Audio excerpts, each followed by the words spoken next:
Junior movie review గురించి మనం మాట్లాడుకుందాం. సో, ఈ మూవీలో మెయిన్‌గా పాజిటివ్స్ అండ్ అలాగే నెగెటివ్స్ గురించి మాట్లాడుకోవాల్సి వస్తే, మెయిన్ పాజిటివ్ వచ్చేసి కిరీట్ యొక్క క్యారెక్టర్ అండ్ అలాగే తన మీద వచ్చే ఫైట్ సీన్స్ అండ్ అలాగే తన కొన్ని ఎమోషన్ సీన్స్‌లో తన యాక్టింగ్ అనేది టూ గుడ్ ఉందని చెప్పుకోవచ్చన్నమాట. అండ్ అలాగే ఈ మూవీలో జెనిలియా గారి యాక్టింగ్ బాగున్నప్పటికీ తన క్యారెక్టర్‌కి అంత స్కోప్ లేదని చెప్పుకోవచ్చన్నమాట. అండ్ అలాగే శ్రీలీల గారి యాక్టింగ్ అండ్ అలాగే వైరల్ వయ్యారిలో తన డాన్సింగ్ ఈ మూవీకి మెయిన్ ఎంగేజ్ అయినప్పటికీ తన క్యారెక్టర్ కూడా అంత స్కోప్ లేదని చెప్పుకోవచ్చన్నమాట.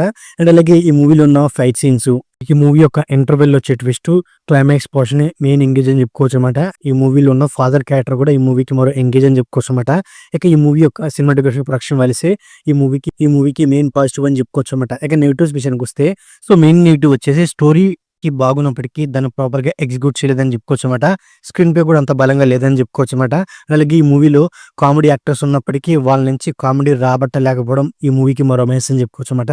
అండ్ అలాగే ఈ మూవీలో లవ్ ట్రాక్ అండ్ అలాగే ఈ మూవీ యొక్క ఫస్ట్ హాఫ్ కూడా ఈ మూవీకి మైనస్ అని చెప్పుకోవచ్చు అనమాట. సో ఓవరాల్ గా ఇదండి జూనియర్ మూవీ రివ్యూ. సో నా రివ్యూ నచ్చితే వీడియోకి ఒక చిన్న లైక్, అలాగే మన ఛానల్ సబ్స్క్రైబ్ చేసుకోండి. Okay, thank you all.